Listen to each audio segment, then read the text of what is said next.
ठीक है शाह साहब, लेकिन यहाँ पर हमने देखा है कि मुस्लिम लीग नून अभी जीडीए से राब्ते कर रही है। मुस्लिम लीग नून के हवाले से कहा जा रहा है कि बशीर मेमन साहब को सिंध में अहम जिम्मेदारी दी जाएगी। आप बताएं कि ये भी बातें हो रही थी कि पीपल्स पार्टी और पीटीआई का इत्तेहाद होगा। आप बताएंगे कि जीडीए के हवाले से जो मुस्लिम लीग नून राब्ते कर रही है वो आपके लिए कितनी मुश्किलात पैदा हो सकती हैं, या फिर जो पीटीआई के साथ इत्तेहाद की बातें हैं उनमें कितनी सदाकत है? देखें, एक बात मैं वजाहत कर दूं कि पीटीआई से पीपल्स पार्टी का कोई इत्तेहाद नहीं है, ना ही ज़ेरे गौर है।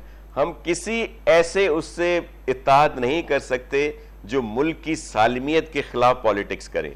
जिन्होंने हमारे इदारों पे हमले किए, जिना हाउस पे हमला किया, कोर कमांडर हाउस पे हमला किया, जीएचक्यू पे हमला किया, जो हमारे शोहदा थे, जिन्होंने दिफा किया, जिन्होंने खुद अपने बच्चों को यतीम किया और हमारी हिफाजत के लिए उनकी जो चीजें थी उनको नुकसान पहुंचाए, ऐसे लोगों से हमारा इत्तेहाद नहीं है। अब आपका दूसरा सवाल जो है, देखें ये जो इत्तेहाद बन रहे हैं जीडीए, पीएमएलएन, एमक्यूएम, जेयूएफ या दीगर लोग, तमाम पॉलिटिकल पार्टीज हमारे लिए काबिल एहतराम हैं और इनमें बहुत अच्छी अच्छी शख्सियात हैं, वो भी हमारे लिए मोहतरम है। लेकिन नादिर साहब, ये सब हमारे आजमाए हुए हैं, हमने इन्हीं से इलेक्शंस पहले भी की हैं और ये इत्तेहाद हमेशा से बनते आए हैं, ये कोई नई चीज नहीं है।